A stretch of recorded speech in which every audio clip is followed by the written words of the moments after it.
Hey, didn't we just do an art subscription box video? Yes, we did. And guess what?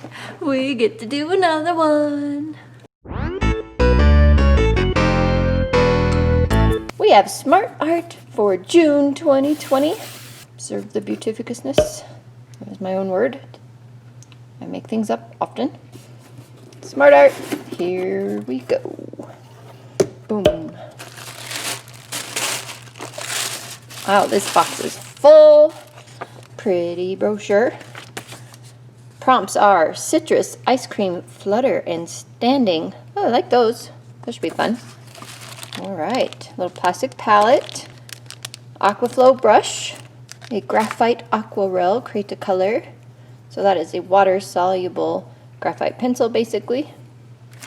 These, oh yeah, these are the bomb. Graphix Aqua ink. Now, we got these, I thought it was in a recent Smart Art box, so I'm surprised to see them again, but I'll look that up. It's an old box. I opened that with my grandma like a long time ago. Cool, we get more. I assume some of the colors will be the same, but that does not hurt my feelings. Anything water soluble is a-okay with me. Oh, nice sticker this month. Tootsie Pop. This over on my desk stash of snack. Spectrum Noir Aqua markers. This seems to be the month for watercolor markers or water-based markers. If you have no idea what I'm talking about, watch my last video. I'll link it up here. Hanamule. 140-pound watercolor paper and 7 by 10 inch, and wow, we get 12 sheets. Very generous box this month. As usual, I grab my swatching sketchbook and start with the Spectrum Noir Aqua markers. I love the brush tips on these. They feel so nice. And the bullet tips or the fine tips are like super ultra fine. It was kind of surprising because you cannot get a thick line with them. And I wonder if it's because they have that plastic coating around them or what's up. Very fine detail, and you can get pretty fine with the brush tip itself too. So it just works out nicely. In the meantime, I grabbed the Graphix Aqua inks that I already had off of my shelf, and you can see them here. I only have one duplicate, and that was pretty nice to see, and that's just that carmine red. So I'll just use my old carmine red. I'll put the new one on the shelf, and it's practically new. I only barely used it as it was, even though it's really messy, and have 2 new colors. I'm very happy about that. So I take those 3 colors, and I go ahead and swatch them out, and then I realized after I swatched them, I forgot to shake them up, and it does say in the instructions very clearly to shake them up, so then I go shake them up and kind of re-swatch them. I also try the Create a Color Graphite Aquarelle pencil, and it doesn't dissolve like super great in water, it just kind of blurs, I guess would be the way to put it. And here's a closer look at the swatches, and they are just so pretty. I absolutely love them. And what color is your favorite? Let me know in the comments below. I started sketching here just messing around. I didn't think it was going to be anything that I cared about or liked, but it's kind of turning into a cool concept, so I went ahead and turned the camera on, and now it'll probably be a disaster. Probably not. It'll probably be fine, but there's my dog walking. They're always so helpful in videos. Yay for hardwood floors. Anyway, helpful animals aside, I am just continuing my sketch with the lady looking upwards, holding some fruit. It's kind of a fun concept. I'll explain a little bit more here in a second.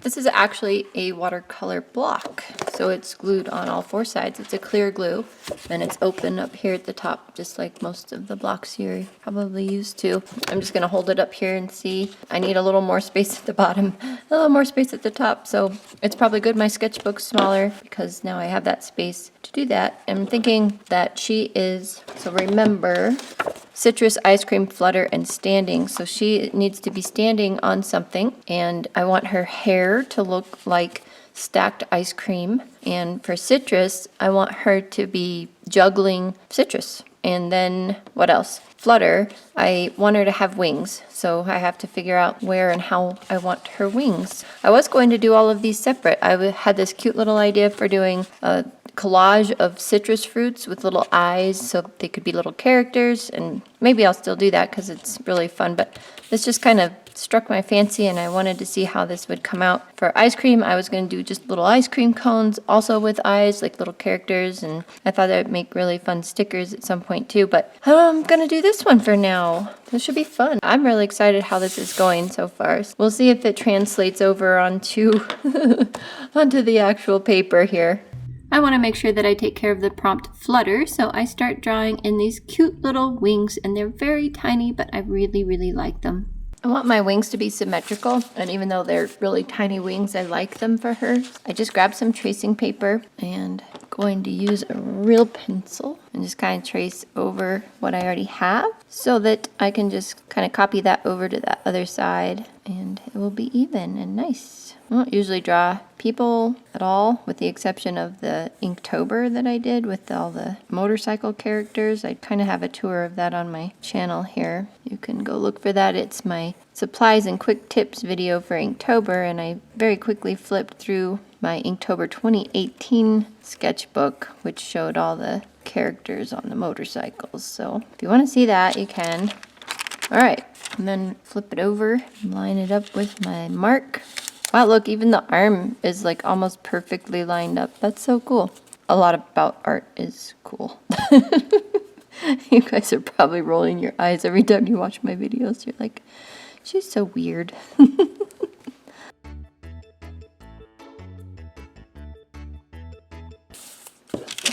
Very nice. Okay, at least it's symmetrical now, and that was a super easy way to do it. Since she should probably be wearing some kind of clothes, I went ahead and drew in her t-shirt. I'm gonna grab the darkest purple here because we don't have liners or anything in this box, which is fine. We don't need them. I have plenty, but I want a darker color to outline this so I can make a copy of it on my copy machine and it will actually see it. So hopefully this purple is going to be dark enough. Probably should have looked at my sketch a little more first and refined a few things, but I didn't. Like at first glance, I really like it. I think it's fine. There's probably stuff I'm going to see editing and the video later and stuff that it's like, oh my God, why didn't you see that?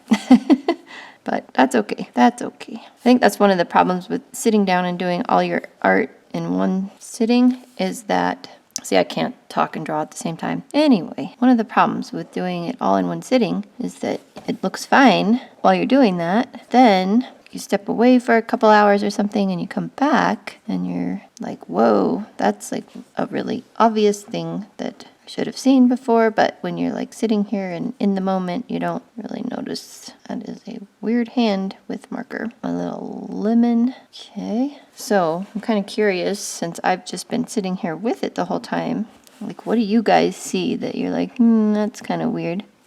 Something in the arms, something in the legs. Just kind of sketched my hands in super quickly, so it could be something in the hands, or maybe it's all fine. It's all fine. Don't draw people. Don't draw people. There's an orange. Used to be round. All right. I actually kind of like her face.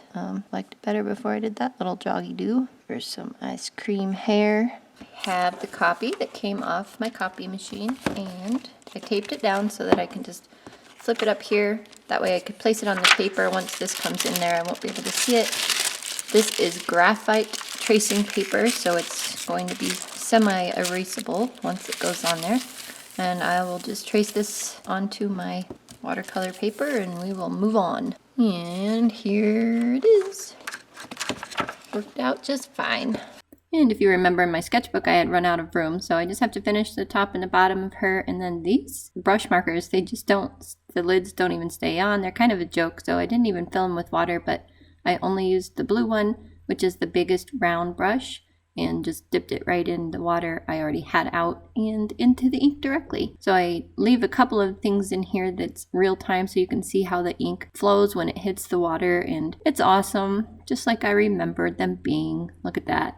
That's so cool. And I do want them spread out and a little more concentrated, so I do brush over it a little more than maybe I'd like to, but it turns out really pretty, I think, in the end. It just blends really nice together, and I just like it a lot. Let's talk for just a second about the value of this box. So if you add up what SmartArt says the value is, you get $62.32, and they don't even include the little round palette. That's just a bonus item, which I couldn't find for under $5. So that's another extra $5. So about $67.50, give or take a little bit. And when I looked it up, I can't find some of these supplies. I looked on Amazon, Jerry's, Dick Blick, Cheap Joe's. You can find them on Amazon, but the prices are really high. Like the Hanamule watercolor paper is nearly $30 on Amazon. I can't find it anywhere else though, so I guess we just get to pay that. So the price I found is $80.91 if I were to buy all this stuff by myself, and that also doesn't include the $5.12 for that round bonus palette. If I bought all this myself, I'd be looking at like $86, a little bit over that. So this month's box is definitely extra jam-packed full of value, because if you pay full price for this box, you're paying $49.99. And if you participate in their Peacock Rewards program and do all the challenges that they have,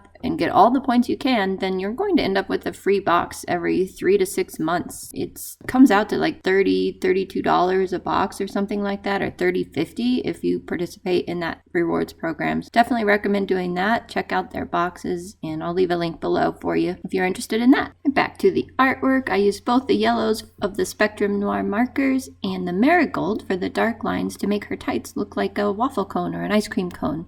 And then I wanted a skin color, so I took the 3 inks that we had and mixed them up and diluted them with water until I got a skin tone that I was happy with. And I think it turned out to be a nice color. Back to those tights for a second. I went over those with a lot of layers, and this paper just handled it really well. Not to mention, the more you go over the marker with other markers of the same type, the softer the color itself gets. So it kind of gives you that muted blended effect if you want that. And one of the things I forgot to mention in my last video, because it was also about watercolor brush markers, is I don't really like to scribble them on a palette and then use them that way. I think if you're going to do that, you might as well just use your regular watercolors. I ended up having to do that a little bit here with this, and it wasn't terrible to do that because I only have 12 colors, but I have this thing about if you have markers, you need to use them as markers. And so I know that's just my own hang up, but that is why you don't see me scribbling these out on a different palette and using a bunch of muted versions of them and so on, is because I just want them to be used as markers. That's why you have markers, and then you have watercolor separately. What I really like to do is put them in coloring books, those ones that are meant for like watercolor, because they have good paper, and then you can take your paintbrush or your water brush that you're taking traveling with you and smooth and soften the edges. So you put the marker on like it's supposed to be a marker, and then you blend it out like you can see I just did in the t-shirt there. So basically you're using the marker as it's supposed to be, but then you just get a softer edge. Here's some final thoughts. These are awful. I mean, the brush worked great, but look at this one. I didn't even use this. I got it out to use it, and the tip is just so weird that I didn't even try to use this. The normal round big ones are fine, but the lids don't really stay. They're kind of weird about that. So these are definitely going in the giveaway bin. It's not something anybody I think would be, proud to get, but maybe there's a school or something that'll be glad to have them, at least for their little elementary school kids or something. See, there goes the lid. And these are awesome. You saw I already had a bunch of these, so they are definitely being incorporated, and these are the only 2 new colors I received, but I am thrilled to have them. I love these things. You saw how they moved on the paper, and they're just really neat. The really thick application leaves a bit of a sheen. Can you see it there? I don't know. There's a little bit of a sheen there, right there, on the really thick application. So there and barely there. My main brand watercolors do the same thing if I put a bunch of pigment on there. For these are really fun. I think that I will have a lot of fun with these, maybe in my sketchbook, or maybe on watercolor paper again, because you saw how nicely things blended, and I was able to smooth out these lines on this, so that's all good stuff. Anyway, here we have our ice cream lady. She has a cone leggings, cone tights, cone pants, and ice cream hair. I was thinking she would be juggling this fruit at first, but now I'm thinking that she just has a fruit worship thing going on. She is looking to the heavens, to her fruit god, and I love her little shirt. It's just so funny. I just love it. What else? She's standing. I think in my head she's standing on the tippy top of some mountain peak somewhere. And so that's really neat. And it has her fluttering wings. And I think we did all the prompts, and this was a really fun month. Smart art just keeps getting better and better. I almost forgot about this poor dude. This is the Create a Color Graphite Aquarelle HB. You saw me sketching with that in my sketchbook here, right here, before I put the marker over it. And then I got out a regular pencil, which is just a 2B for a few things, and I'm like, oh, I really like that HB way better for sketching because it's a nice hard pencil, and then it does kind of blend out. You know, it doesn't go away. The graphite doesn't completely disappear or dissolve, but it does kind of blend out and get softer, and it was really nice to sketch with. I will definitely be using this in the future. Turns out I also forgot to talk about the paper. I had zero problems with it. The fact that it was on this glued block really helped, and now that it's off, it's just bendy a little bit. But even Arches is bendy when you take it off the block. It's surface sized, and it took the inks really nicely, took the markers really nicely. I am kind of looking forward to trying this with my other watercolor, just plain watercolors. I liked it so far. We'll see as I keep using it, but it gets a thumbs up for right now, and I'm grateful to have it. Oh, my thumb, I hurt my thumb. We're gonna do another one.